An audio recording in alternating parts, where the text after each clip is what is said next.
I challenge you to think about how you're afraid of being seen by your spouse. Are you afraid of not being strong? Are you afraid of not being seen as a provider? Are you afraid of what is that part of you that's the statement that Brene uses is, I do not want to be perceived as blank, blank, and blank. You are a warrior. 321 status. What kind of vehicle is it? You are the very best your nation has to offer. 911. Multiple shots fired. They're asking you to lead. 5. We need a Bearcat. It's up to us. So 133. I need somebody that's got a visual on where the shooter is. You must be sound in mind, body, and spirit. 42, where's the officer down? I have a rescue helicopter that wants to land and help. This is the podcast that will make you the one. Copy, running eastbound. The one that will bring everyone back. Trouble, we have shots fired. Give me backup now. Because no one else is coming. We're going to have an officer shot. 100 block of East Street. Suspect is down. This is the Squad Room.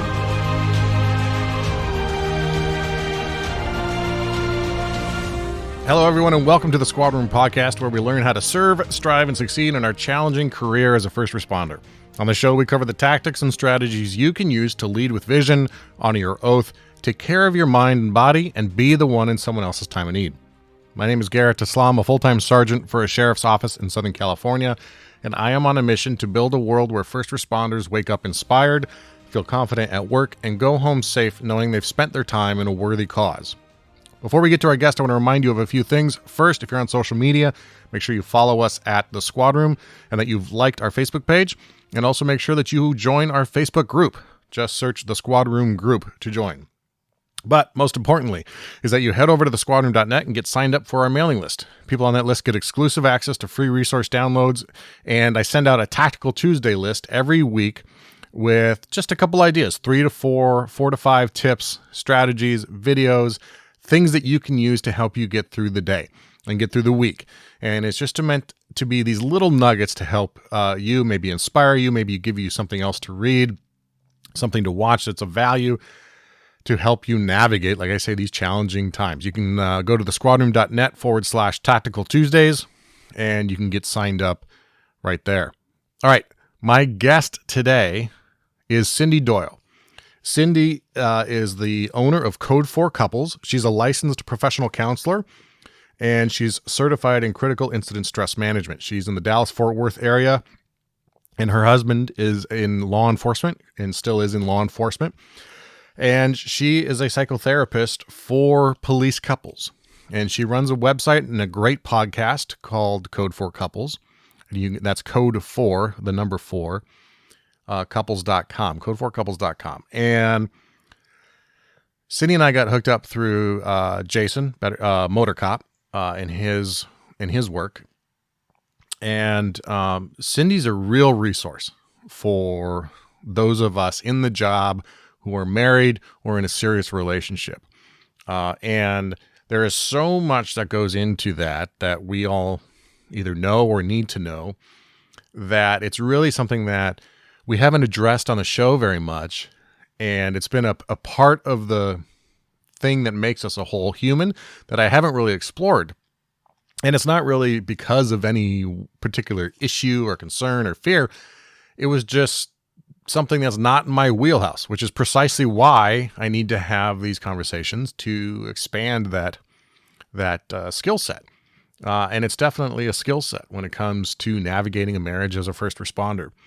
We talk during this episode about how to have courageous conversations with each other as the cop and also as the spouse, how to develop what she calls cultural competence in knowing the culture of law enforcement and the culture of the Leo wives, or the culture of a wife who is not engaged in those things, or the culture when the spouses are both cops, which is often the case as well, or a cop and maybe a civilian employee like a dispatcher, and how that has certain issues, certain challenges that we all need to be aware of as well.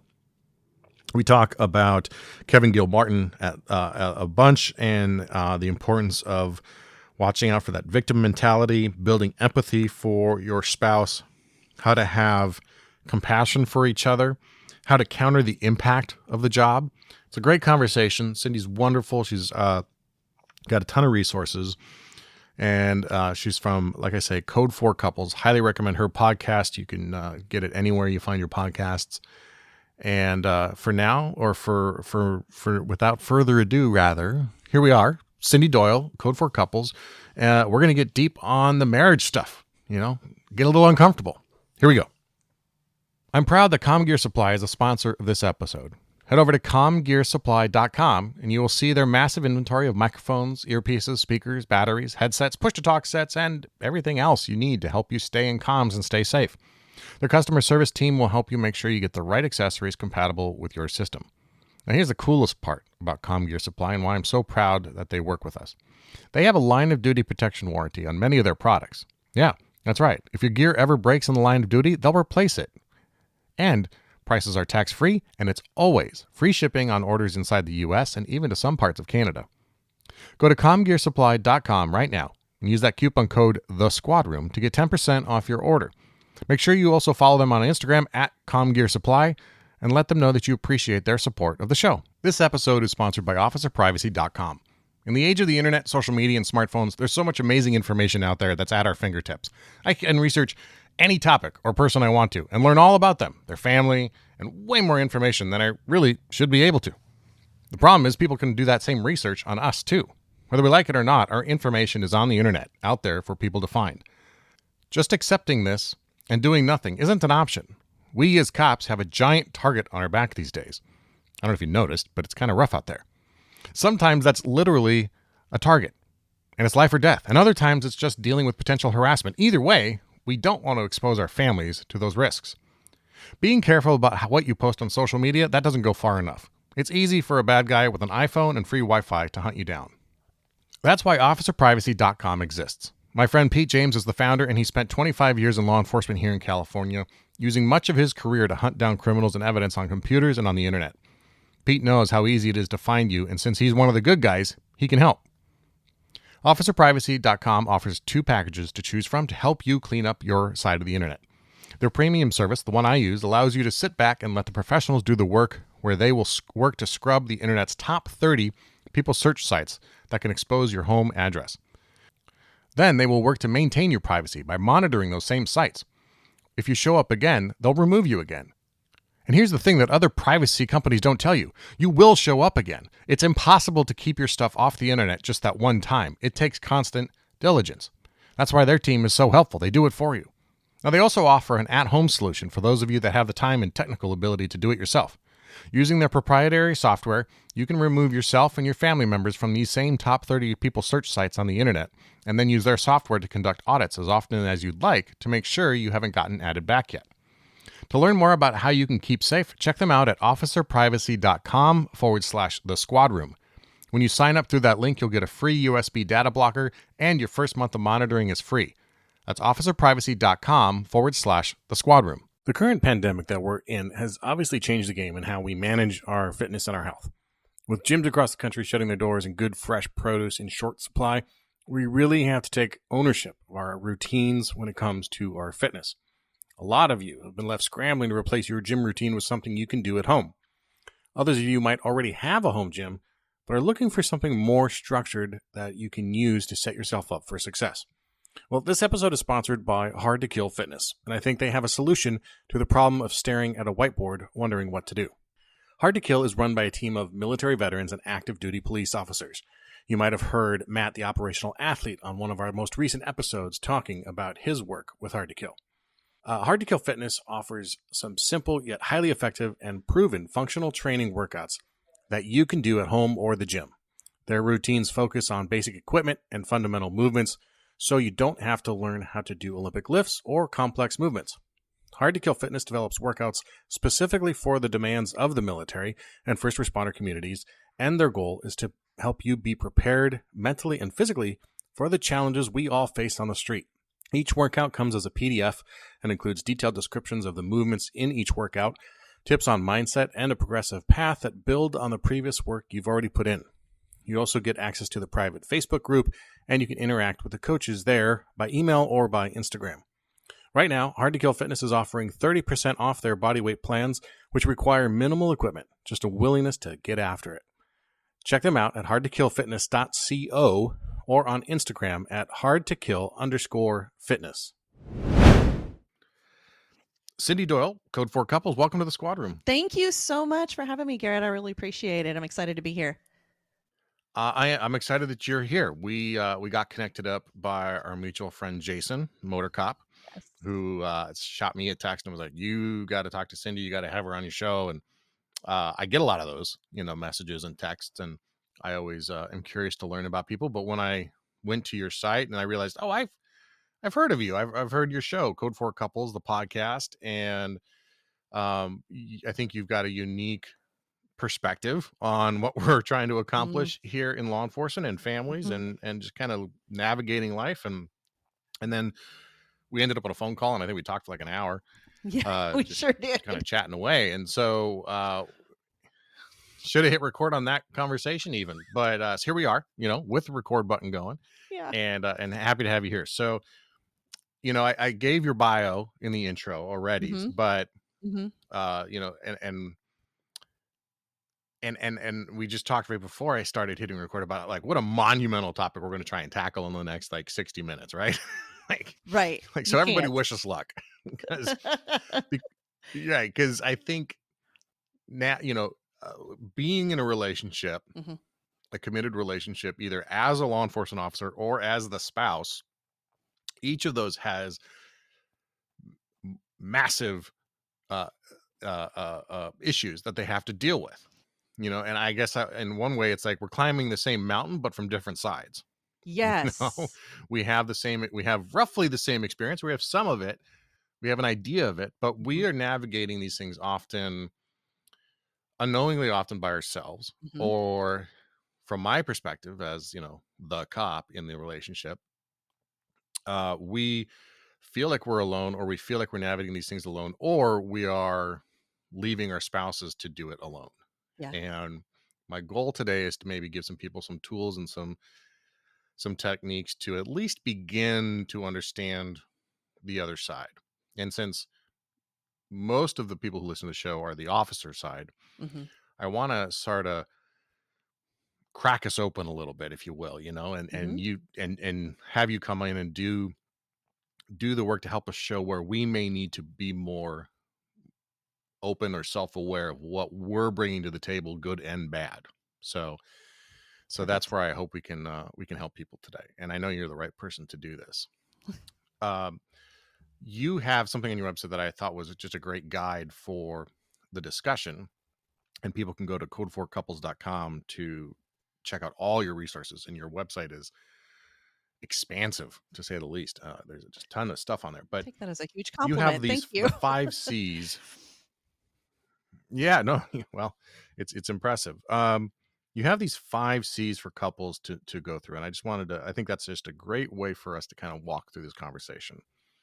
And it's how we relate to each other. It's all about how we relate to each other, how the job relates to us. And I promise I'm going to let you answer a question here in a second. I'll stop talking.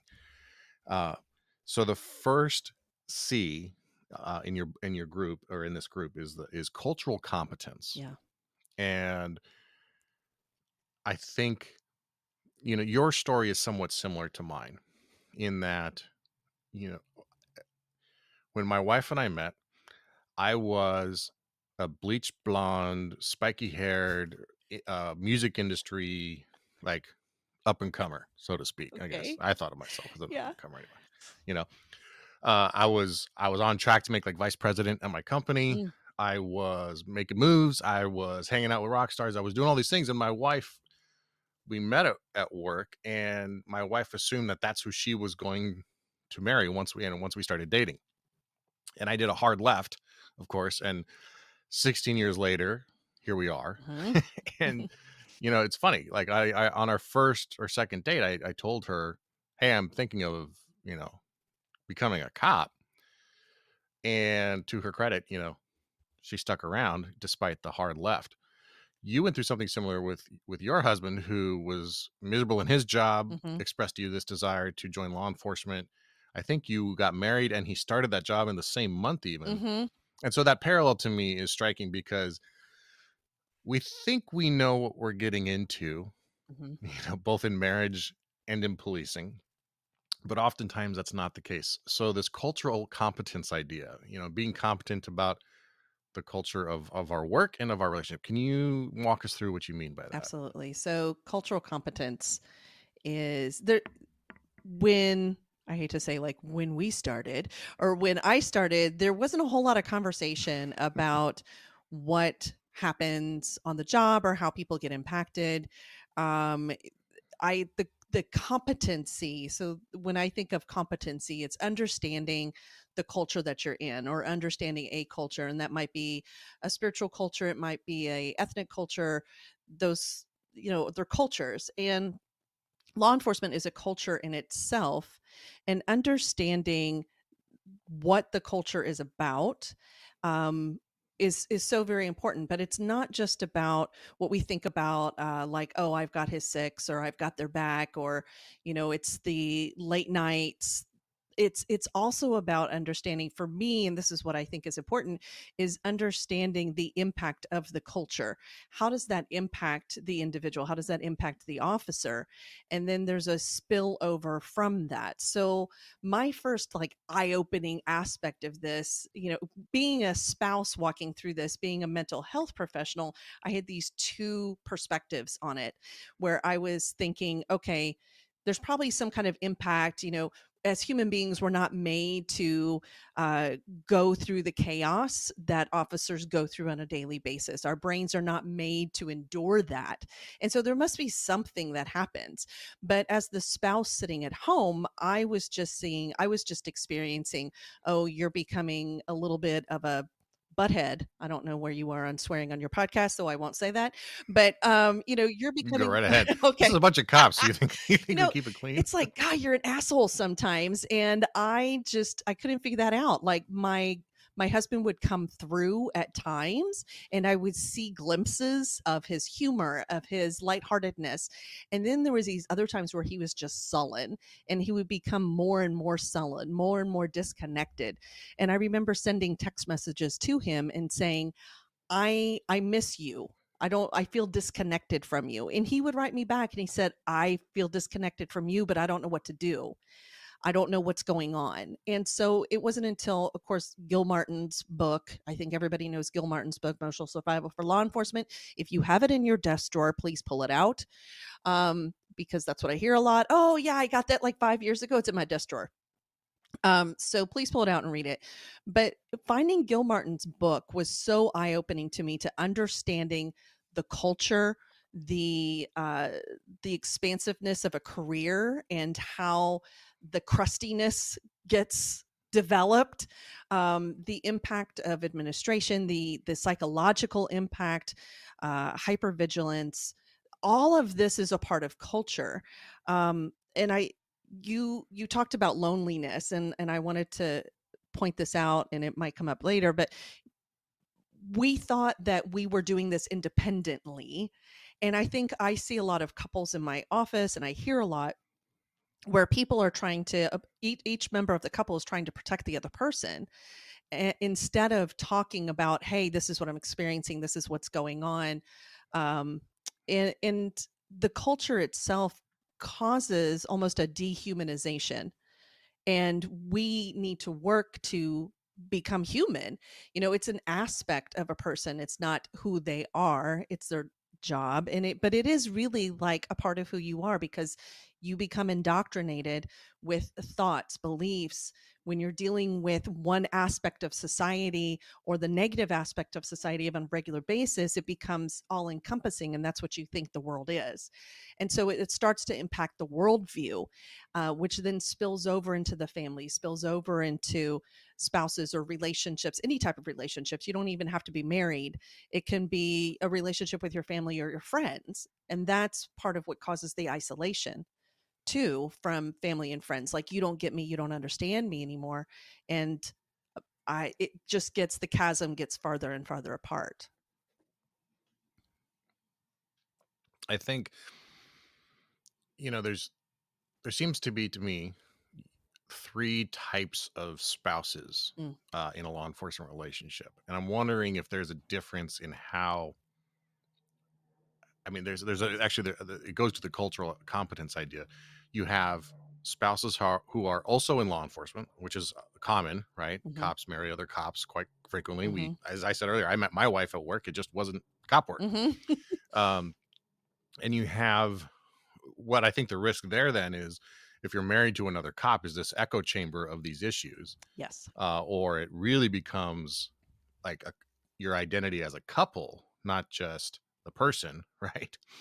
And then you have, like, I'll just use the wives, but the proud wives or Leo wives groups that are super into the fact that they are Leo wives, and there's absolutely nothing wrong with that. That's not what I'm just saying. Like, Mhm. but they're organized. That's why I kind of point them out. Sure. They're a very organized group. They do stuff in there at their agency, or there's a lot of great groups online that support Leo spouses. Or you have a spouse that wants to stay as far away from the work or from hearing about the work or dealing with the work as possible. And, and so I'm curious, like the first one, they understand the cultural competence, they get it because they do the jobs Mhm. well. And the second one, they're very engaged. They're often talking gritty details about what we deal with their working spouse or with the law spouse. Um, for the group that has more of a disconnect, Mhm. where the spouse is like, I want to support you, but I don't want to hear the gory details. Mhm. You know, how do we integrate that culture or work so that they understand what we're doing? Would you hand over Gil Martin's book is one way, but how do we show them? How do we show them to that? Open that window into our world without traumatizing them. There's when you're saying like how do we do it? One of the concepts that I have in my book is to talk about standing in each other's shoes. Um, Dr. John Gottman has done a lot of research, like 30 years plus research of what makes marriage work. And this is a part of what I was actually more of the um you do you, I do me. I was not, I mean, I'd listen because I'm a counselor, right? I don't mind listening, but I wasn't in the Blue Lives groups. I wasn't in, or, I wasn't in, I'm an LEO wife. I didn't even know what LEO meant until 6 years ago. So it was this idea of like, I was in my own career. I have my own career path. So he was doing him, I was doing me, and we just kind of didn't understand the impact. Wasn't willing to listen. Let me go back though. So John Gottman talks about that it's important to understand each other's world. He calls it love maps, is what he calls it, and it's the foundation of any good relationship. And so if we're going to have positive relationships, whether you're in law enforcement or not, you have to understand each other's world, which means you have to understand what is going on when you're away, and when you're gone and I don't see you for months at a time because of shifts. We have to maximize that. And so regardless of, there's two different aspects where you're talking about understanding each other's world and being able to stand in each other's shoes. And then you have individuals that are entirely resistant, like, I don't want to hear about it, which to me is usually based in fear. That I'm scared to think about what you're doing. I don't want to hear about what you're doing because I need to stay in my own little protective bubble. And as a couple, I think what's important then is to, and as an officer, to talk about, hey, what scares you about what I do? Tell me what your fears are. Here's some of my fears. And that's hard because a lot of times in our culture, what we do is I'm strong. I'm strong. I'm fine. You do, I'm going to be strong for you. You be strong for me. And we don't talk about the hard stuff, but the hard stuff is kind of what we need to be able to talk about with each other in order for both of us to be healthy, in order for our relationships to be healthy. maybe there's a limit, talking about, all right, you don't want to know about every scene I go on. However, I need you to be my best friend. And as my best friend, I kind of need to talk about some things sometimes. Or if I don't, here's the consequence if I don't talk about it. And there's multiple consequences, right? So the consequence to the officer potentially is that I'm going to have to stuff it and not share, and that leads to greater mental health issues. That leads to PTSD or depression, anxiety. Or I'm going to turn to somebody else that does want to hear it, which opens up windows and affairs. So it's essential to have that conversation of, hey, if you're going to be my best friend and we're partners in life, then how do we make this work? How do we have this some type of conversation about it? Because if not, it's going to impact our relationship. So yeah, when that conversation, or before that conversation happens, you have these cultures, and now we're trying to combine them, the culture at home and the culture at work, and maybe their culture at their work if they have a career, which Or goes home to your life. second C of connection, or home life. Yeah, not to minimize being at home and running A household and kids, and you talk about kids. shared experience or Right. understanding. Yeah, I mean, my wife has her own career, but for years and years and years, I was on rotating shifts, night shift, that sort of stuff. And it's kind of funny we're having this conversation today, because yesterday I was in charge of running the kids to all the appointments and the practices and the whatever, all that stuff. And without fail, each trip required some secondary trip because somebody forgot something. I think I returned home like 4 times yesterday from these, running these Yeah. because I had to come home, and I was losing my mind. Right, I was going on a little pity party of my own and feeling like I'm doing everything, blah blah blah blah blah, and I was just feeding that. And then I had the thought that my poor wife had to do this all the time, not just one day, but like all the time, while juggling her own job while I was on shift, from 6 to 6, or sleeping, in the middle of the Yeah. day. And that shut me up pretty quick when I when I opened myself to that idea of that shared experience that she has done before, and I got a window more into her culture of being the working mom. So that's just a short example of this idea of cultural competence, which I like. And then, so connection. So this is a big one. This is this is the huge one. This is why you're in business, right? It's like, how do you get law enforcement officers to connect with their spouse? You touched on the point that we're taught to be strong, we're taught to be in charge, we're taught to fix things, but I oftentimes, and you brought, this is a very good point you just mentioned too, about we think we're protecting the spouse by not sharing stuff, and I think then that leads to other problems and risky behaviors, of course. All right, so the second C is connection, and we were talking a little bit about that just a second ago, about how to approach that conversation. And it takes a lot of courage to have that conversation. And I think a lot of us think that we're just trying to protect the other party and that we're doing good. We're fine. My wife would often say, I'm surprised you aren't more affected by the work you're doing. Her dad was a cop, ironically, so she had some sense of what what goes on, but he did a really good job of kind of protecting the family from these details too. But she has an idea, right? And I would always be like, yeah, just I don't know. Seems like everything's fine. And I kind of held on to that for a long time. And like, no, I'm just really good at managing this and handling this, and was not seeing all the other signals, like neon signs flashing that, hey, idiot. Well. I read the first time I read Gil Barton's book, I was like, man, it must suck to be that guy. And the second time I read it was like, I'm that guy. Like, oh, oops, I missed something on the first pass.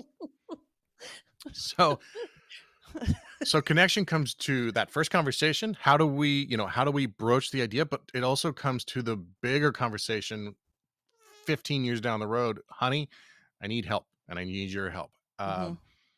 Mhm. What are the things you would tell an officer who's struggling with that kind of vulnerability? And I know you're a big Brene Brown fan too, as I am, and vulnerability is a strength. So, But what probably are the the things first you thing tell an that officer who's sitting in your office and saying, "I just well, can't talk to what my one wife of about this"? I'm gonna pull Brene Brown out here is what I'm gonna do. I challenge you to think about how you're afraid of being seen by your spouse. Are you afraid of not being strong? Are you afraid of not being seen as a provider? Are you afraid of what is that part of you that's the statement that Brene uses is, I do not want to be perceived as blank, blank, and blank. That's her statement. Mm, And so if you answer that statement, it will give you a lot of insight as to what is motivating you to not open up. Because what we do, that statement in itself will say, because I do not want to be seen this way, I do these other behaviors. I act strong. I act like a dick. It's like I buck up. I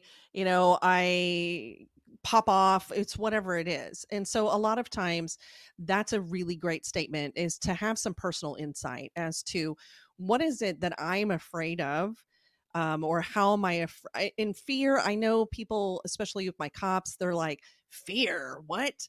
But we all have fear. It's just a matter of like, do we act in it differently? Do we bounce it off and blame it on other people? That's another aspect that a lot of officers, and if you read Gilmartin, people miss this in Gilmartin all the time, that Gilmartin talks about the victim mentality. And officers often blame other people as opposed to taking ownership and responsibility. So this is one of those statements, if you look and you say, like, I do not want to be perceived as, that's probably what's preventing you from having those deeper conversations with your spouse. Connection doesn't need to start with, like, let's roll around in feelings. Like, it doesn't have to be that. Connection can just start with a check-in. One of the tools that I use a lot of times is like, have some kind of way of taking a temperature. I was going to try to be fancy and say barometers, but I don't understand barometers. But like a temperature check. Like, if you were to take a temperature check, where would you be right now? 0 to 10. How are you doing? What's bugging you? The easy way to do it, this is like an easy thing to do with your whole entire family even, is to say, what's your cloud and sunshine moment? Or, what's one good, what's one bad, what's one thing you're struggling with? And to be specific about that day. That is a way to start connection. It doesn't have to be, I need to have these deep, intimate conversations. You can't go from 0 to great, huge depth. I mean, I'm a counselor, and it took me years to open up to that level where I was like, okay, I'm going to trust you. That's probably the other part of connection, is you've got to trust your spouse emotionally in order to be able to do this. And so if you cannot trust that your spouse is going to be able to handle the feeling, then that might be a conversation in itself. And I tell stories about myself all the time. My husband one time came home from a shift and it was upsetting. And we were sitting on the front porch talking, and all of a sudden I saw these tears well up in his eyes. My whole body went into like this, oh my God, I don't know what to do. And I went into like almost this fight or flight, like, and I joke, but it's a thing like, no, get back up on your horse. I don't want you to be like, fall off the horse. You know what I mean? Like knight in shining armor kind of a thing. And it was really, mhm. I remember running in and saying, okay, hold on, let me go get a glass of water, and texting somebody really quickly and go, I think Bobby's cracking. I don't know what to do. And it was this moment even for myself. And then after I took some time, I was like, what am I doing? Like, this is what I do, is I make space for people to fall down. But once again, culturally, for our culture, law enforcement culture, it's not okay to fall. You fall, you're dead. So there is that aspect where it has to be okay to unravel someplace. And so if we're going to have connection, you have to be willing to let your spouse talk, unravel a little bit, not take blame. It's not your fault that they're having a moment, and vice versa. That and it starts small. It doesn't need to be deep conversations. It can just be a check-in. But you've got to be honest about the check-in. You've got to be honest about what you're feeling, what you're experiencing, and go from there. So I don't know if that helps. Does that make sense?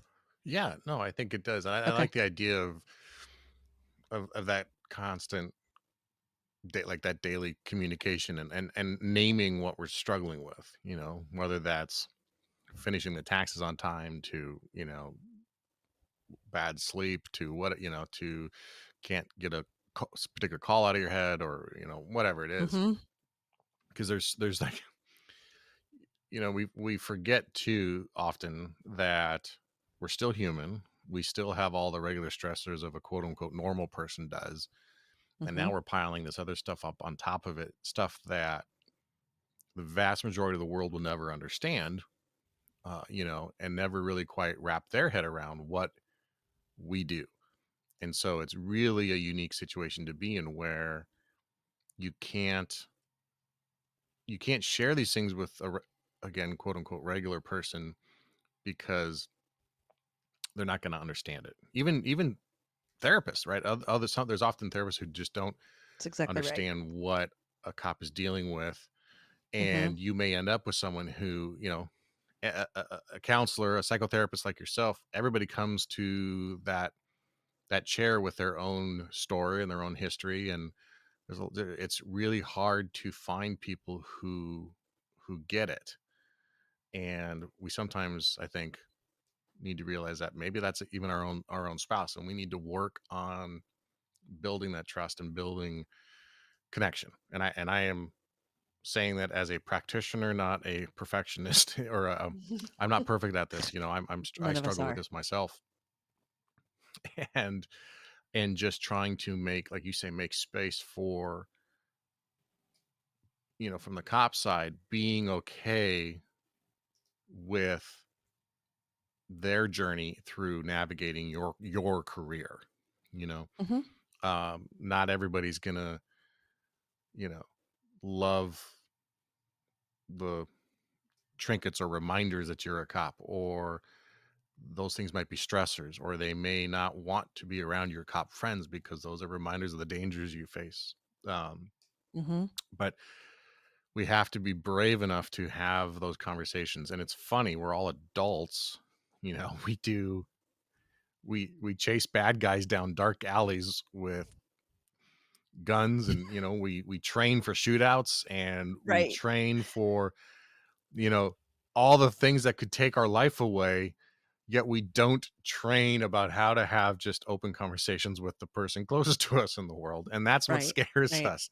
And Yeah. I'm laughing because I want to bang my own head against the wall, because I'm just like that, like everybody else. Like that I think also emotions, one thing that's the emotion of that all. sorry. No, go ahead. Another an aspect of this that's sometimes difficult too in our culture, just in general though, is trying to fix it. As officers, your job is to fix other people's problems. That's what you do all day long. Mhm. Fix it, fix it, fix it. You're not there to be, well, let me listen and compassionate and be reflective and wow, it really sounds like you're struggling. And you don't have to have all those words. It's just about not fixing it. If you can suspend judgment and fixing in regard to connection and just listen. And there's a great video that I tell everybody to watch. It's called It's Not About the Nail. It's a funny video. So you will enjoy it. I don't know Yes. if you've seen it, but It's Not About the Nail is Oh yeah. such, Yeah, it's hilarious. okay. So that's a great video. The other reference that I make a lot of times is there's an old movie called White Man Can't Jump, and Woody Harrelson and Rosie Oh, yeah. Perez are in there. And she says, I am thirsty. And he gets up and gets a glass of water. And she's like, no, I just needed you to say, I have been thirsty too. And so there's this aspect of like not fixing is so much more valuable in connection, because what you do is you feel seen and heard and like somebody gets you, and feeling that is way more valuable and important in a relationship than having answers. Many times there's not something you're going to say that's going to be so profound that's going to help that person. It's just being there for them and sitting there and being with the difficult stuff. And none of us like that, and our brains don't like that. Our brains are like, no, run away, yucky feelings, no. So that's a doing that is a Yeah. huge aspect of it too. And that's such we have to be aware of our training, and it's our natural tendency to do that, like you said, and to bite our lip or bite our tongue rather. Mhm. Mhm. And just like you said, sit. It's because I've even found myself, frustrated with the conversation because in my mind I've already solved the problem, or Yes, I'm like, okay, absolutely. when she finishes a sentence, I'm going to give her the 5 steps she needs to do to accomplish this goal or to rid herself of Uh-huh. this problem. And then thinking, why is she still concerned or talking about this? I have the solution in my head. I just need her to stop talking, and then we can, we'll solve it. And it's not about waiting to the end of the sentence to then jump in. And man, that is such a typical reaction, I think, for most cops. Like, how do you solve? Like, we're going to solve this. We're going to Mhm. solve. We're solving it. Mhm. And I wonder, like, for cops who are married to each other, like we were talking about, like, how that must be really hard because both sides are dealing with the let's solve it rather than the let's process it. Mhm. Does that come up for you at all? You see that? Yes. Actually, when you're talking about that, I don't know if you know Kathy and Javi Bustos, who are that peer support couple, and they talk about their journey and their story as officers that were married to each other, and how they did not have conversation and how they both got themselves in hot water, mentally, emotionally, because they would not have those conversations. And it's the difficult conversation. And I know one of my C's is about having that difficult conversation, and opening up to having emotional conversation. Women are still a little bit more likely to talk about feelings and emotions just because we are brought up differently than men. And in our culture overall, like, women are taught that emotions are okay for the most part. And so women still have a little bit more of that underpinning despite the career. Women also have more hats a lot of times. So women are, uh, feel like they're in different roles as well. And so gender does have something to do with that. Um, when you have two officers married, it can vary. There's not like oh, it's always this way. Um, but many times it's just about work, or um, it's not about unpacking what happened. It's like, oh, I went on this call, but there's not a like, oh, let's talk about the feelings about it, or let's talk about the struggle with it. So I hope that helps. After the riots and unrest of the summer of 2020, I began to get increasingly concerned about the fact that so much of my life is out there accessible to the public. I've been trying to figure out where that line should be drawn between what is shared on this podcast, on social media, or in interviews I give, and what should remain private for the security and safety of my family. Even though I'm a public person, that doesn't mean I want my personal information out there for the bad guys to find. I've arrested enough of them in my career that it makes me nervous to think my family could be exposed to those dangers. Not long ago, a suspect showed up at the front door of my partner's house 45 miles away from the station. I've had enough worry, but also I felt completely outmatched by the internet. I mean, it's the internet. Trying to take my name off of Google seemed insurmountable, and I learned that honestly, it is. But there's a lot we can do to protect ourselves, and that's removing our names from people's search sites and breaking the links between our home address and our names. I learned all this from my friends at OfficerPrivacy.com, who are here to help me clean up the internet and the paper trail that is my life. A quick Google search shows a shocking amount of information about where I live, where I used to live, my family members, their names, their addresses, and even phone numbers. We need help protecting ourselves from the bad guys. You have partners on your beat, so get a partner on the internet. Check out officerprivacy.com for more information and learn how you can get started cleaning up the internet. Hey everyone, I want to take a quick moment to remind you that this episode is sponsored by CommGear Supply.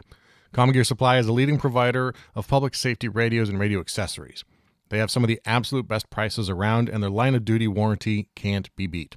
That's right. On many of their products, if your gear breaks while in the performance of your duties, they'll replace it for you for free.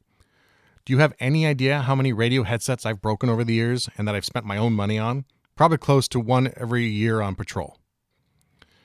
Your radio is important, but accessories you can use mean the difference between a stealthy approach and announcing your presence a block away. We all know the old timer who never wears an earpiece and blows our cover creeping up on a suspect. Don't be that guy.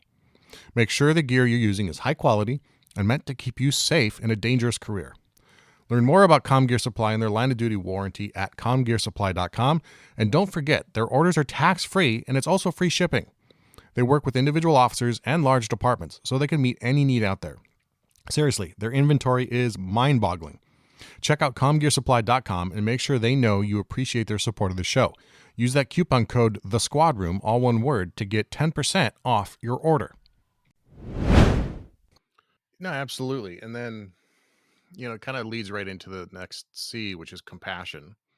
Mhm. And, as I'm thinking about this idea that we want to fix things, it's really a defense mechanism for us to avoid feeling empathy, not Mhm. sympathy, but empathy for our spouse, because maybe we're tapped out. Maybe that compassion is compassion fatigue, and we bring home an empty reservoir of compassion that our spouses end up on the short end of that stick because we've been dealing with it for 12 hours or for years in the job, Mhm. and we're out of it, and we come home to the person who needs our compassion the most, and there's nothing left. What are the ways that we can we as the cop, what are the ways that we can begin to fill that reservoir of compassion again for our spouses? Or maybe what are the questions we should be asking them to maybe elicit some of that? And just where do we start? Because there's that you mentioned, the nail on that joke is, the guy responds, "That must be very hard for you." And that's kind of the pat answer when someone's struggling with something. But how do we really go a little deeper than just nodding our head and saying that must be really hard for you? Which sounds so other. That must be hard for you is a lot of times what that is.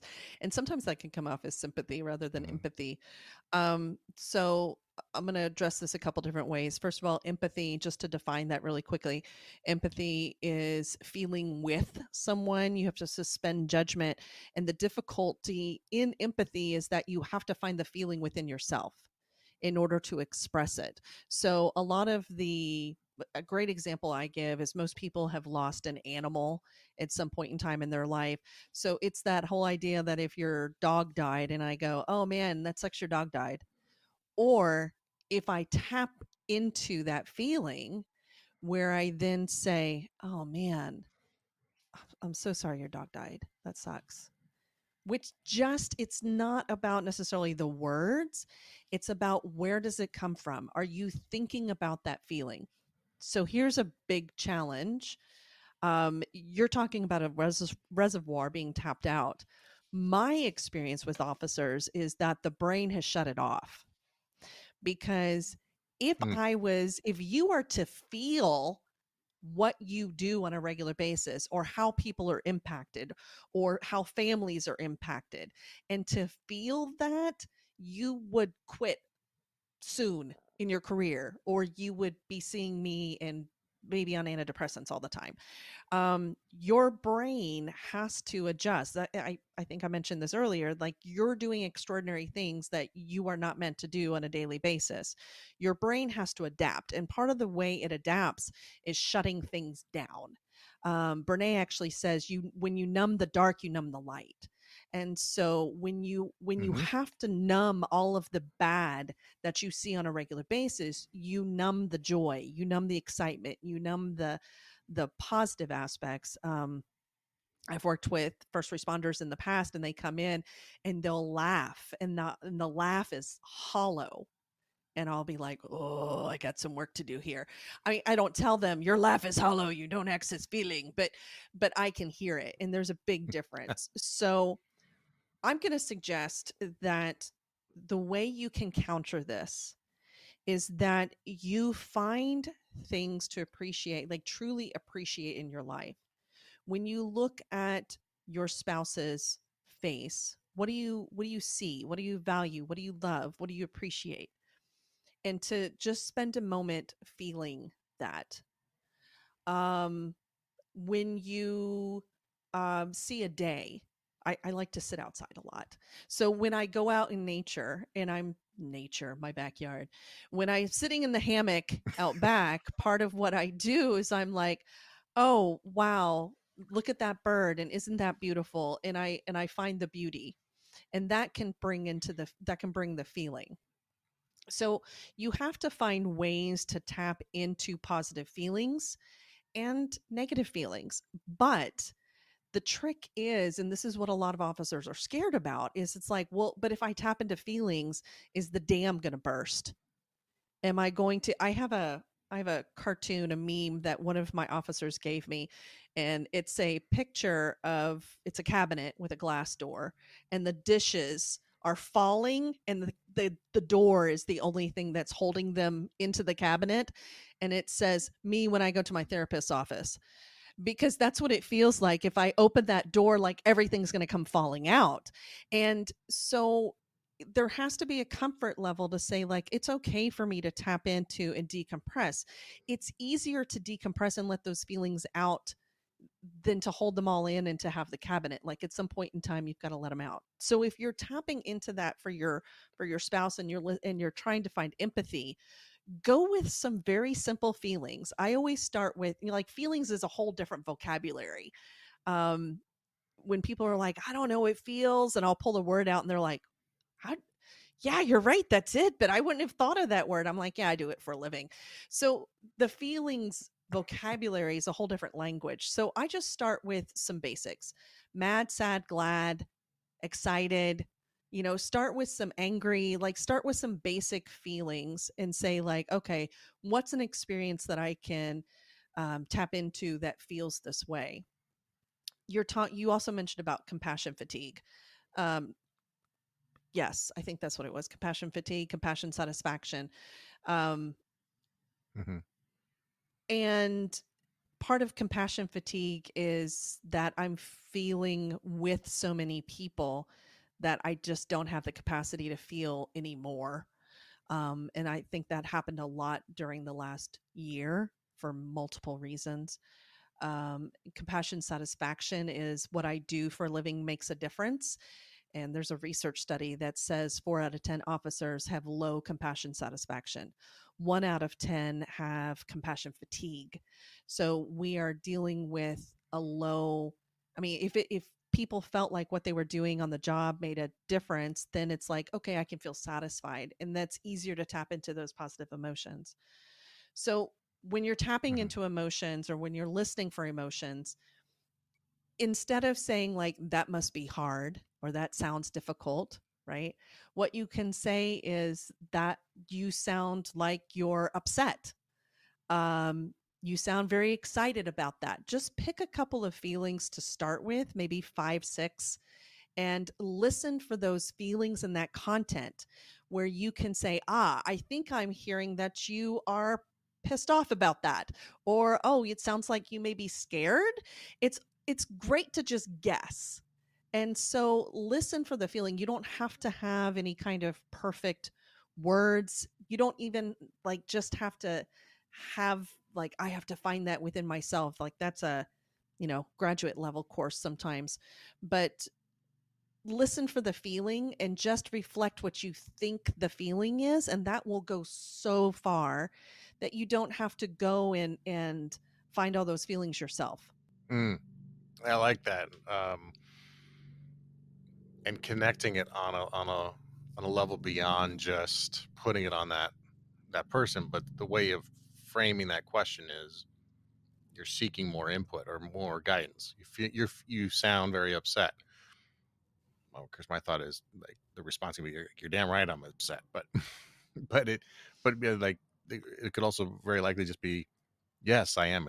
It's what, frustrating or something, and it allows you to go a little deeper into asking that again. The frustration. What is it about it that's frustrating? Or help me understand.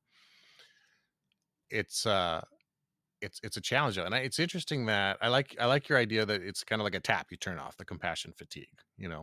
Mm-hmm. Instead of just a reservoir that's run dry, we have to turn it off, and that we dull the light and the dark when we do that, and we end up with living life.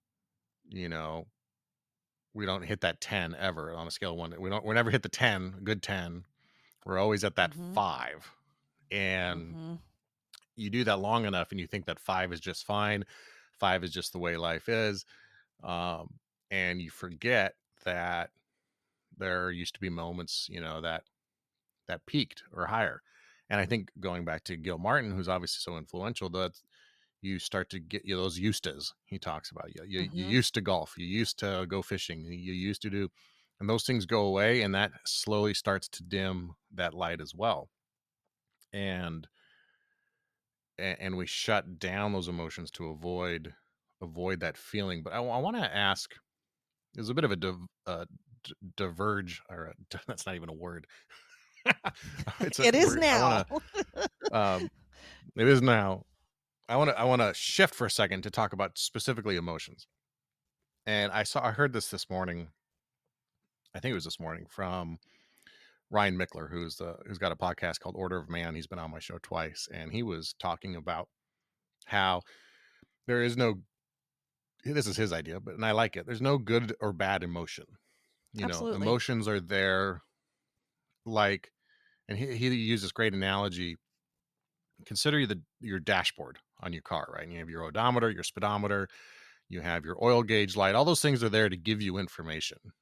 And you may have a positive emotion that we label a positive emotion, but feeling satisfaction or feeling happy. Maybe that's your speedometer. But we often feel shame or anger or even rage. And then we feel shame about the anger or rage. And it's, we label those as negative, but really his analogy was, that anger might be the check engine light on your dashboard, and it's there to give you information. And what you do with it can be negative, but the acknowledgement of the emotion itself is not negative. And if that check engine light comes on, what do you do with your car? You bring it to a mechanic and get it fixed. You acknowledge the light came on and you do something about it. You are feeling lack of connection. That light comes on, you recognize that. Your job is to do something about it. It only becomes negative when we attribute some sort of additional meaning to it. Can you what's your take on emotions and how we address them, or how we mitigate what we consider the negative emotions? I totally agree that emotions are not positive or negative. There's no bad emotion. It's a feeling. And, as humans, we label those feelings, because the way you feel sadness might not be the way I feel sadness. Or I might have a different depth of feeling because of my experiences or what I've been through or what I've seen or trauma. And so we're the ones who label that. But I totally agree that what you're saying, that those feelings are indicators of something, that it could be an experience that you're having, and in how you interpret it and what doesn't work. Like part of it is the way we grew up. And so in my family growing up, anger wasn't really something you expressed. And so expression of anger was morphed into sadness and depression or anxiety, which was more likely in my family. We need to worry about things as opposed to acting upon things. So emotions come from, we learn emotions, we learn how to react or respond to different stimuli in our world. One of the things I say all the time is we can control two things, and that's our behaviors and our beliefs. And so many times, if we're having some type of emotion that we don't like, enjoy, like overriding something in our life, then it might be that we need to change our belief about something. Some of those beliefs are, this shouldn't be happening to me. Well, guess what? Bad stuff happens to good people all the time, right? Things that we don't expect. We don't control any of the universe. It's just how we choose to interact or adapt or change to what's going on in our world. And so when we have these emotions that aren't comfortable for us, conflict in itself can be a good thing. If you think about something that happens, a break, or I always say like lightning, I don't know why, but if something negative happens like lightning on a tree, that doesn't mean the tree grows in different ways. And many times when we're uncomfortable, it's because we're at a growth point and there's something that we need to change. If we're expressing anger, most of the time that's a resistance to something going on.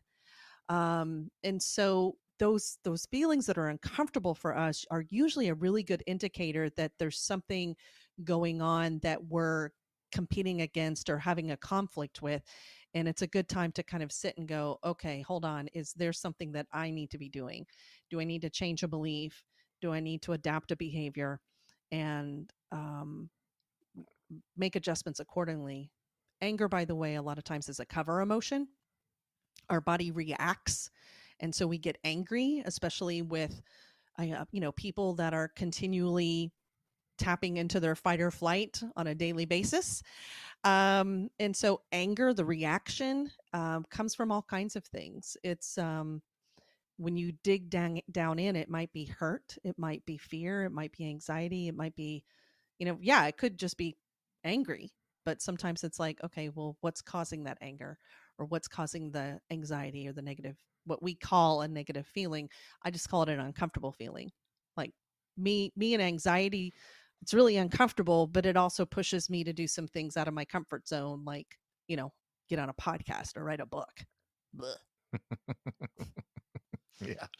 Well, I think there's a lot of officers who identify anger, and at first it's something that you can put a reason to it. You're angry at this suspect for doing this to this person, and there's that Blame. slow drip of moral injury, I think, that we deal with too. But then eventually it just becomes this repetitive thing, and eventually you find, and this happens for officers who I think who face to face around the station, they're happy, they're engaged, they're proactive, they're go-getter people, but in their own mind or in their quiet times or where they won't admit it is, they have these flashes of anger that do cover up these other issues that could be going on. And we often mistake, or often, the negative output of anger, of course, is aggression, but there's also, like you said, anxiety or sadness or fear or other things that go into it as well. It's very complex, but I think it's like, it seems to me from all the conversations I've had with people like yourself and Kevin Gilmartin, who was on the show, and reading his book, and the other police psychologists I've had on, that anger is probably the first light on your dashboard. That's the check engine Absolutely. light. That's the one where it's not just your oil is a little low. It's not that your gas is low. It's like that's the one where like you need to go like now to go solve that, or not necessarily solve that, but to understand it and to begin to dissect it. which leads perfectly, like the segue, into the next C of courage. Mhm. And having the courage to explore that, but also having the courage to share that journey with your spouse, right? Because Right. we're talking today mostly about the interaction of couples, and having the courage to ask for help, right? I mean, you Mhm. would hope or expect that the first person who you're going to ask for help would be from your spouse. And I think very likely, or very often rather, it is the spouse who's saying, you need help. Yes, you need help, right. And then us on the cop side, having the courage to accept that, not get defensive about it, and take that input, take that advice, that encouragement, and do something about it. How do we Let's start with, how does the spouse have the conversation so that they can be the most effective in getting heard, rather than the cop immediately building that brick wall between them and storming out of the room and uh, blaming the spouse for all of the things that are going on in them, but putting it on them, that projection. How can they have that successful conversation? That is a perfect question, because as a spouse myself, I have not done that well in the past. Um, what one of the things that you I'm glad to hear have that, to actually. yeah, no, no, um, courage is about having the conflict as well. So walking into that difficult conversation is a big part of what's important here. What doesn't work, let me tell you this first, is to criticize. You need help. You got to get it together, right? That's not going to be supportive and encouraging. It also doesn't work to softball it, especially with officers, right? It doesn't, we need to be direct. So it doesn't work to softball it. I don't know, honey. It just kind of seems like, right. That's not what you do. No. Mhm. My really good example, several years ago, I recognized my husband's father died in December, years and years and years ago. And they had the same birthday in November. And so a lot of times there's like this hangover and they had the same birthday. And so sometimes there's a hangover from the fact that it's his birthday, father passed away. And I'm really, uh, what's the right word? Kind. I give him a lot of grace during that period of time. But I noticed this was lagging on, and it was going into the holidays, and I'm like, God, you're really being a butthead here. And so I talked to him, and I said, and I would say like, hey, what's going on? He'd say nothing. And that's what I got. Nothing, in that sharp, direct tone. You know what I mean? And so No, finally I I have said to no, him, never done that. Don't know. I have no idea what you mean. and so finally Kidding. Yes, I know. no, I know. What I would suggest is that a spouse talks about what they are observing. And you can, as an officer, you can do this too, right? Observation, power of observation. What are you observing? And how is it seem to be spilling over or impacting? So I am observing that you are being very quiet lately. You seem to be very internal. You have not laughed a lot. It seems like maybe the alcohol consumption is going up a little bit. And I am concerned. I know you think it's not impacting me, but I feel it and it's spilling over. So, whatever's happening, it's not just impacting you, it's impacting me as well. When you are ready to talk about it, I am here. When you're ready to do something about it, I'm willing to do that. So I wound up having that same type of, not the whole conversation, but I said, "Hey, here's what I'm observing. This is what I'm seeing. Um Seems like something's off. I'm ready to talk when you are. You let me know. This isn't okay." I think that's the other part that I said. Like, this isn't okay. It's not okay for us to continue down this path because I don't want to continue to be impacted. Part of that is having boundaries, Like, yes, I can give you grace, but there's a limit to my grace. If I'm not going to continue to be treated ill or spoken to in that manner for months and months on end if you're not going to do something about it. So there's a boundary there for me. It took him about 6 weeks, and we were out to dinner, a very nice dinner in downtown Dallas. And we sat down and we had our pre-dinner cocktail, and he sat down and he looked at me and goes, "Okay, you want to know what's going on?" And in my mind, I thought, really? Really, tonight when we're out to dinner and this really nice place, now you're going to tell me? Because I don't know what's going to come out, right? Is he feeling suicidal? Is he depressed? Like, was there a call that we now need to decompress? Like, I don't know what's going on. And I was like, yeah. But in my brain, I was like, are you kidding me? But I just have to be open to it. And so I just repeated that. Hey, I know something's going on. It's impacting me too. When you're ready to talk, I'm here. And I just continually made that an invitation to say, I'm here. I'm ready. I don't like this. You're impacting me. You love me. I love you too. This sucks. Come on. So the power of observation, how you're personally being impacted, and the fact that it's not just that person thinking that, oh, they don't see it. Yes, we all see it in a relationship. I think you hit on something too that's important, which is to identify the specifics. We're all detail oriented, we're fact based, and I Exactly. could be relatively certain that when your spouse comes to you and says you're angry, your reaction is going to be, no, I'm not.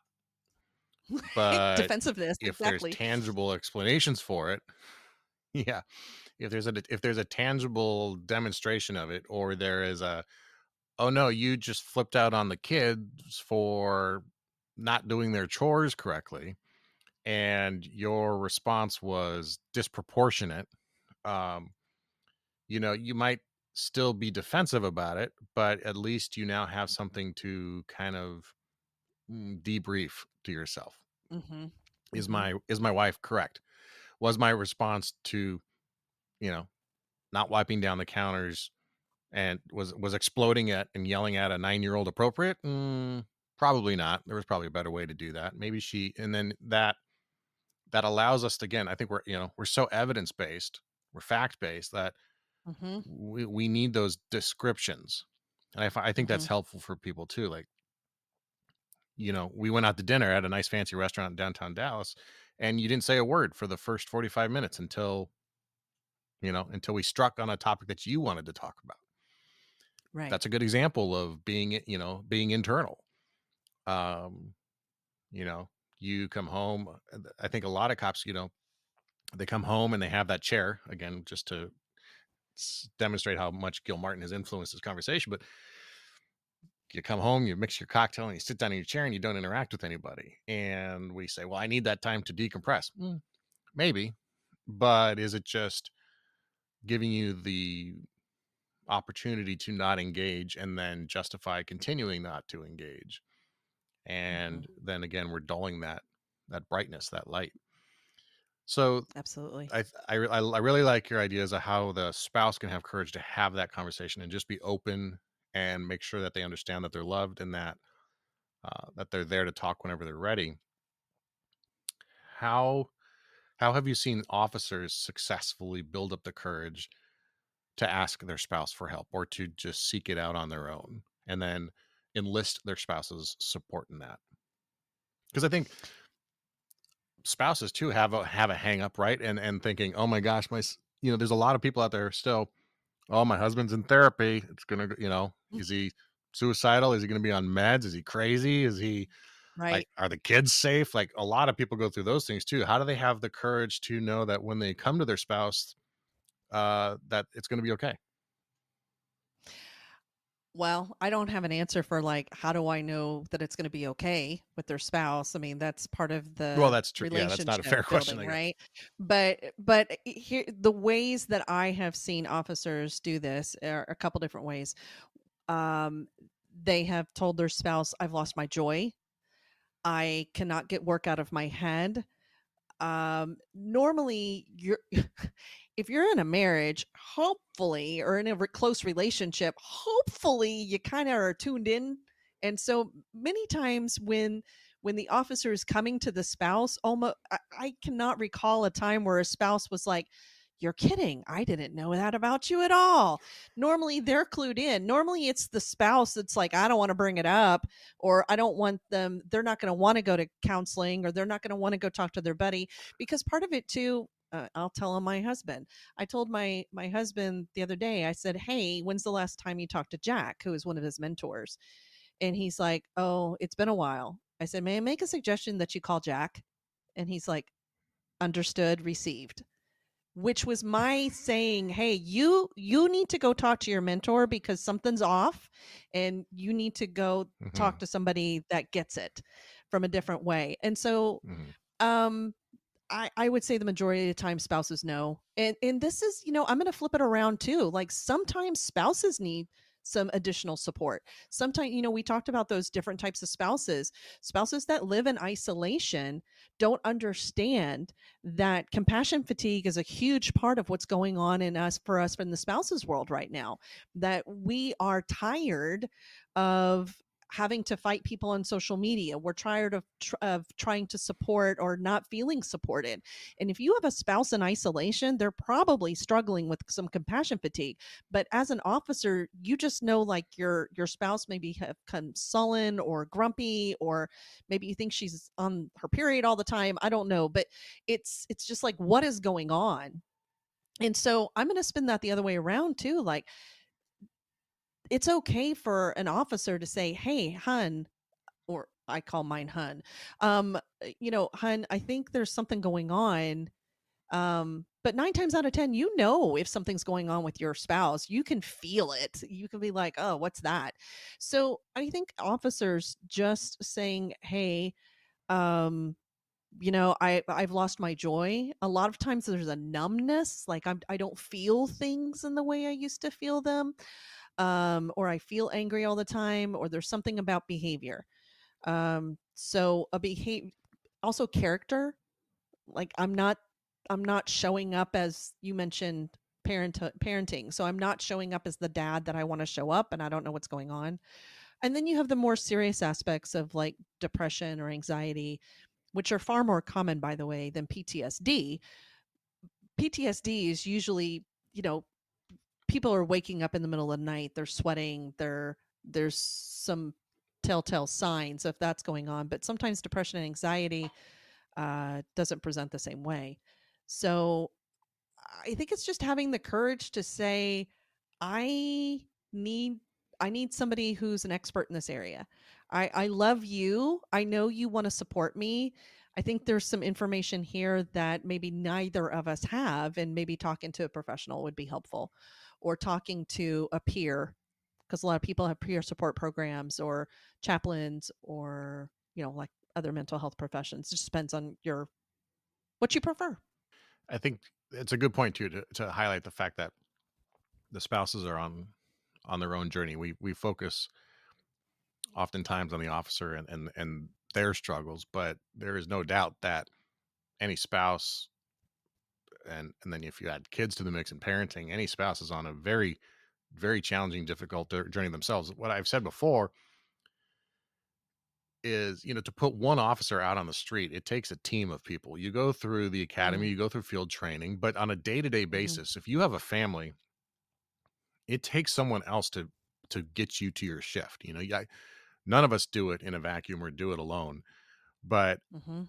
if you're married, like just to have a household running, to make sure the kids get to school, to make sure the groceries get shopped for, there's a team aspect to that. And the spouses so often serve in this hidden heroes kind of role where we get to wear all the fancy jewelry on our uniforms and we get the public accolades. Maybe not as much these days, but in general, people support us. Right. There's the appreciations, there's the awards ceremonies, there's the promotions. You know, my wife is never going to get promoted for doing the good work she does by keeping me, running and going by running the house while I'm at work and I'm on night shift. she's never going to get a proclamation from the mayor for putting up with my crap, but she very Right, much right. has to. Mm-hmm. And we need to be open to the idea that they have a journey that they need to explore as well, and that maybe that includes counseling for them or counseling as a couple too, Mm-hmm. right? Yeah. So the last C is counter Mm-hmm. the impact. Mm-hmm. And all the things we can do to maybe mitigate's not the right word, but to mitigate the Mitigate's a impact great of the word. job. But what are the things you encourage people to do to counter the impact of the work that we're engaged in? So counter the impact to me is resilience. And resilience is a buzzword, I think, that a lot of people don't really know what it Yeah. means. People think that it's like bouncing back, and that is not what resilience is. Resilience is figuring out, how do I integrate what I do or what I see on a daily basis and not let it define me, not let it be what drives my life. So countering the impact, the number one, I guess I would say number one aspect of countering the impact to me is the mindset, because mindset runs our behaviors and our beliefs most of the time. And so if you are dealing with, you deal with the negative aspects on a daily basis, um, unlike a lot of other occupations. And so I'm constantly running, I'm constantly helping people, people are yelling at me, uh, all these negative aspects. And so mindset is the most important to me, um, aspect of countering the impact. So working on your mindset, and that can be, there's research shows that for every one negative thought that you have, it takes 5 positive thoughts. So think about the negative interactions that you have all day. You're constantly in a deficit of seeing the positive aspects of the world, humanity, life in general. So just driving home, you can think about, how do I want to show up for my family? How do I want to show up for the people that are there? Whether it's your family of origin, your parents, whether it's a roommate, whether whoever, or it's somebody that you love, your kids. How do I want to show up? And taking some time on the drive home, I would say at least 5 minutes before you get there, taking some time to think about, how do I want to walk in the door? How do I want to greet these people?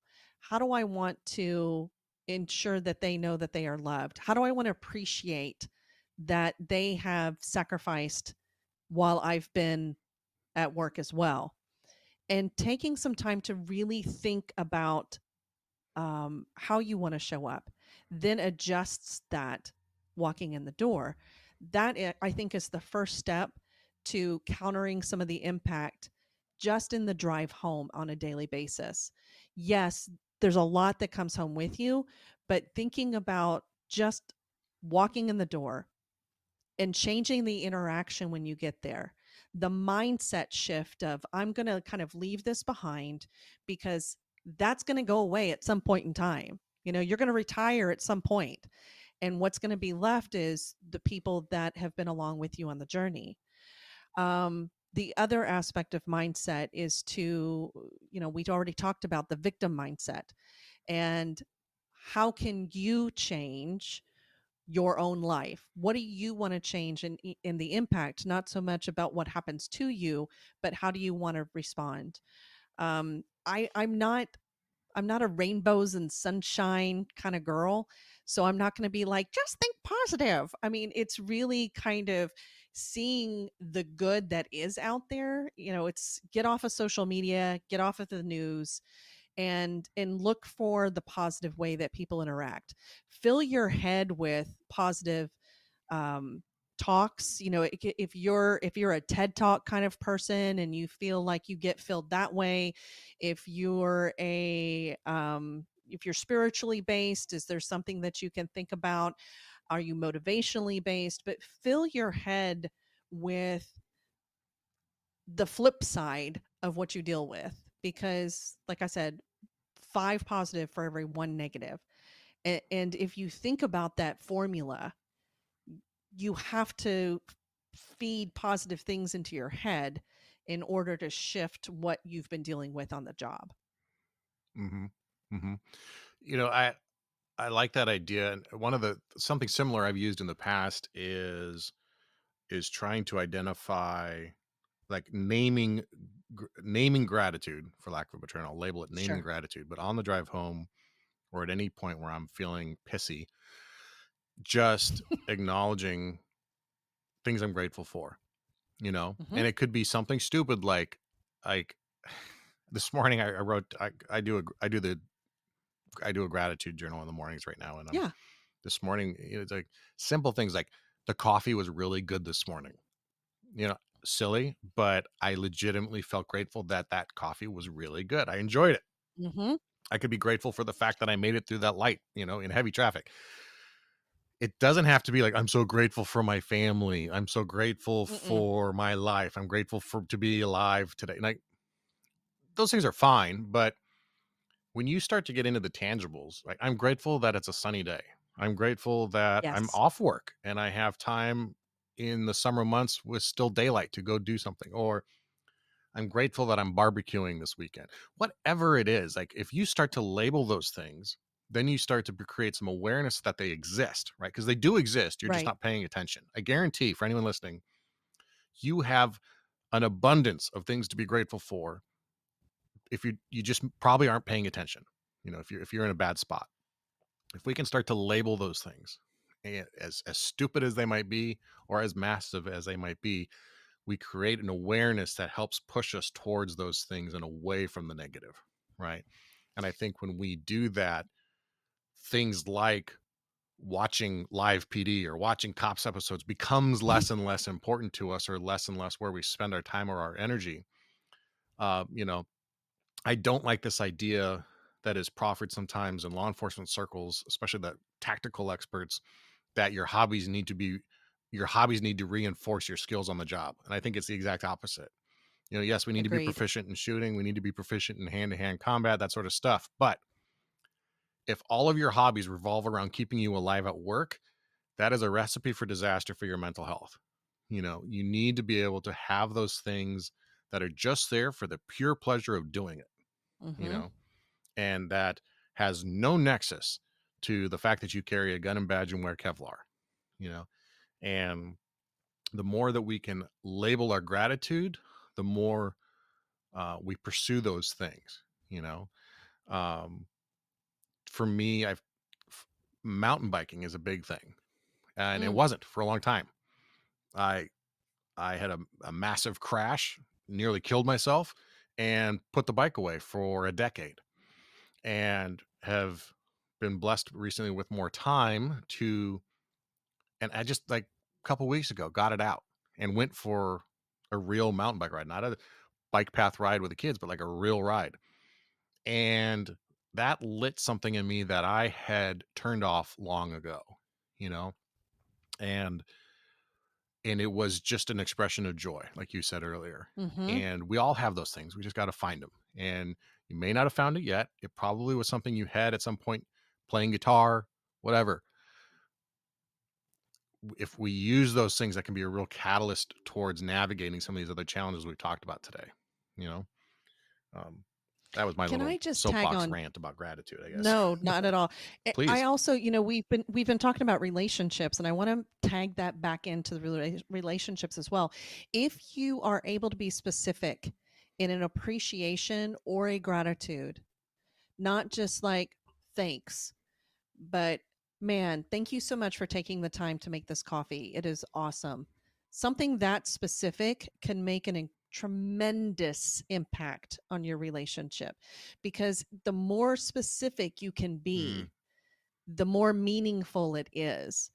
Um, and so when you're talking about countering the impact, there's a lot of times of, we've talked about the appreciation of the spouse who's running the house, or supporting you from behind the scenes. And I don't know if you know, my tagline is heroes don't do it alone. So behind the scenes and the appreciation of the behind the scenes work that goes a long way in your relationship, but it also goes a long way in your own mindset as well, just like you're talking about. If from the cop perspective, Hmm. they recognize that something's been off, something's wrong, that that they have work to do. How do they apologize, for lack of a better term, to their spouse for what has gone on? And I imagine the first step is just agreeing to fix it in whatever way that happens. But how do we apologize? The short version. So the short version is I like the process. I'm going to throw in John Gottman here again. He talks about the process of atonement, which is far different than just apologizing. So apologizing needs to be specific. The idea of atonement, which is actually I guess a Jewish custom, but atonement is looking at ourselves and how have we strayed from the person that we want to be. And so a lot of it is taking ownership of behavior, ownership of how it's maybe impacted the other person. Seeking forgiveness is the other part of this. Will you forgive me for this? Those words, and sometimes people are like, I'm not ready to forgive you. I understand. That's difficult. When somebody says, I'm not ready to forgive, that's okay. I want to let you know that I am going to be working on forgiveness. And so that then goes into behaviors and beliefs. An apology needs to be meaningful. And so it needs to be specific. And I specifically regret, that's a word I use a lot. What do you specifically regret? When I'm working with couples, what do you specifically regret? What do you wish you would have done differently? How will you do it differently next time? What kind of forgiveness do you want to seek?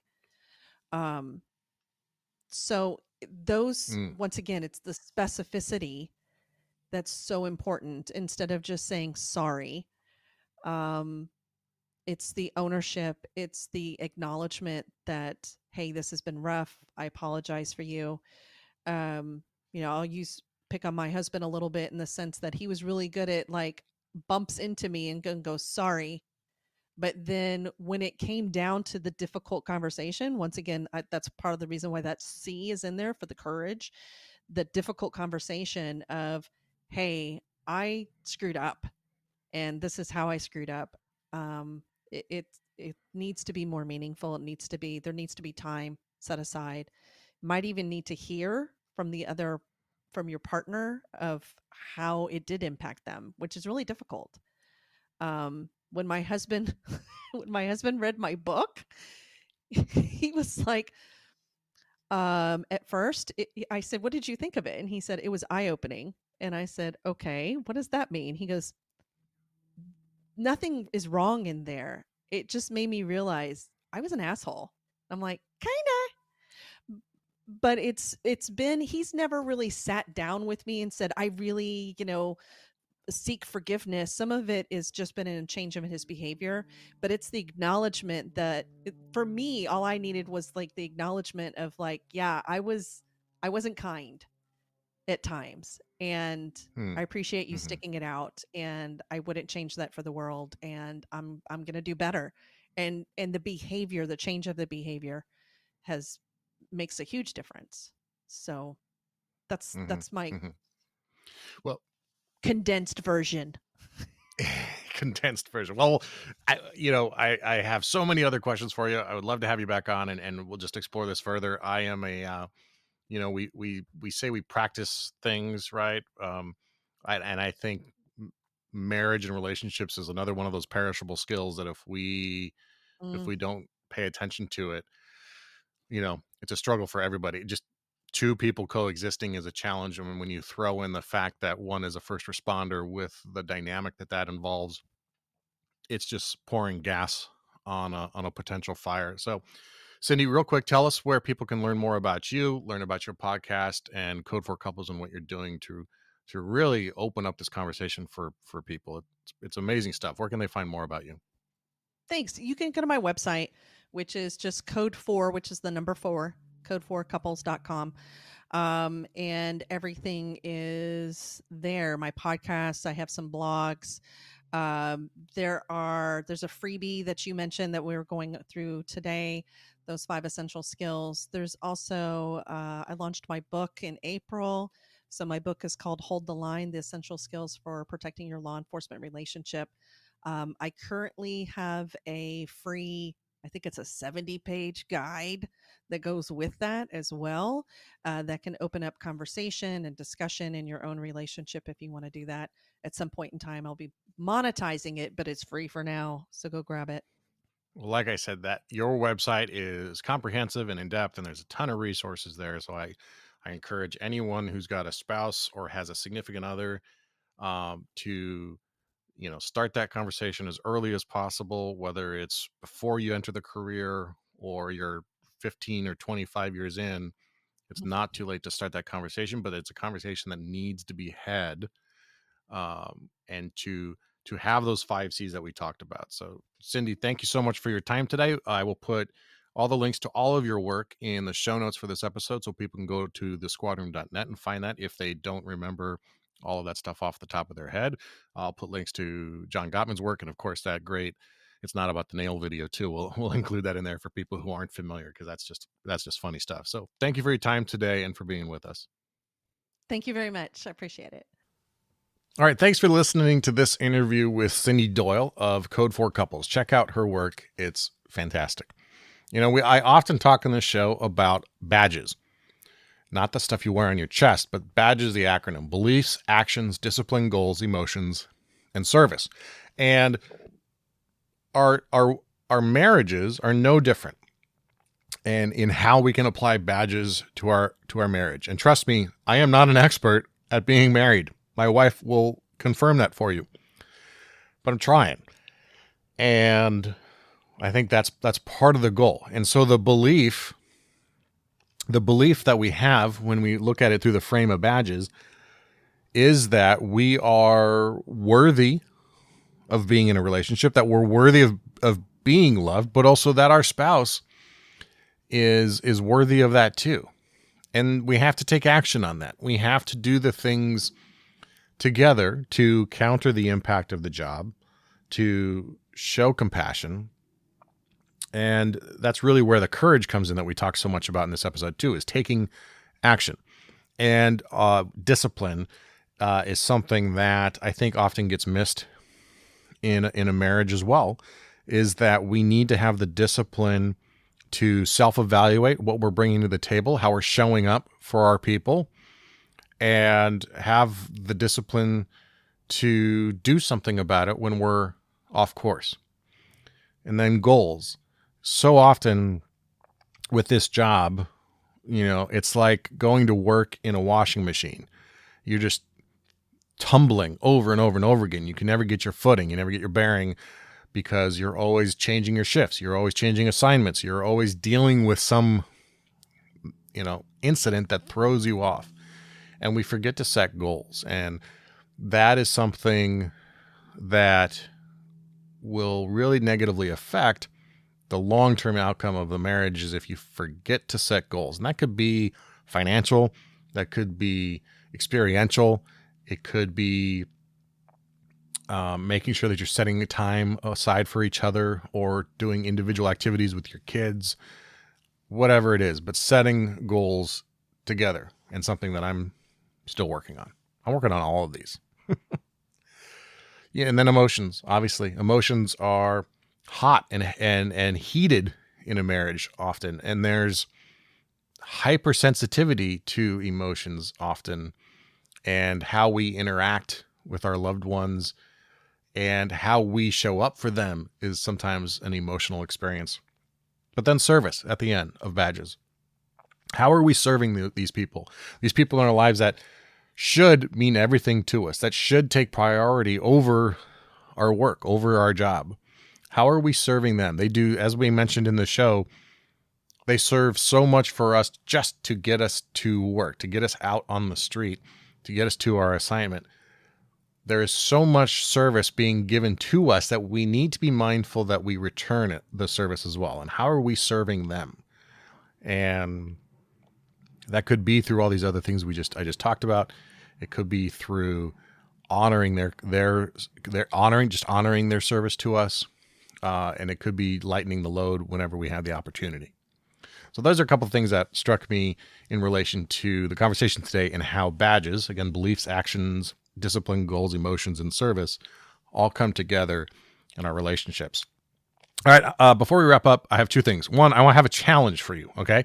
If you got something out of this episode, if you were inspired by this conversation, if you feel like there was something that somebody needs to hear, possibly your spouse, for example, I want to challenge you right now to take a photo on your podcast player. Take a photo with your phone of your podcast player as you're playing this episode right now, as I'm talking, and I want you to share it with at least one friend, but see if you can share it with 3 people. 3 people who need to hear what we talked about today. Send them this episode and recommend that they listen to it. Or if it's not this episode, find one of your favorites and shoot that over to them too. Do that challenge for me if you would. Also, I want to offer you something I'm very excited about. Talked at the beginning of the show about it. It's absolutely free. We have launched Tactical Tuesdays, a free weekly email where we bring you a few tactics, tips, and strategies to help you succeed in the week ahead. Maybe a book I want to share, gear I found useful, an inspiring quote, anything that I think you'd like. To sign up, go to Tactical Tuesdays. To sign up for the Tactical Tuesday list, go to thesquadron.net/Tactical Tuesdays, or just text your email address to 805-364-2331. That's 805-364-2331, and include your name and your email address, and I'll get you signed up on the list. If you didn't check that, of course, you can just scroll down to the show notes in this episode, and you'll see it all there. And I promise you, we won't spam you, sell your email address or your phone number or anything else. It's just to sign up for the show. All right. Thank you for all of your help and your support. Please go out there, work on these relationships. It's worth it. There's value there. We need to be more than just the job. And oftentimes that very, very first step is starting at home. All right. Until next time, take care of each other and stay safe.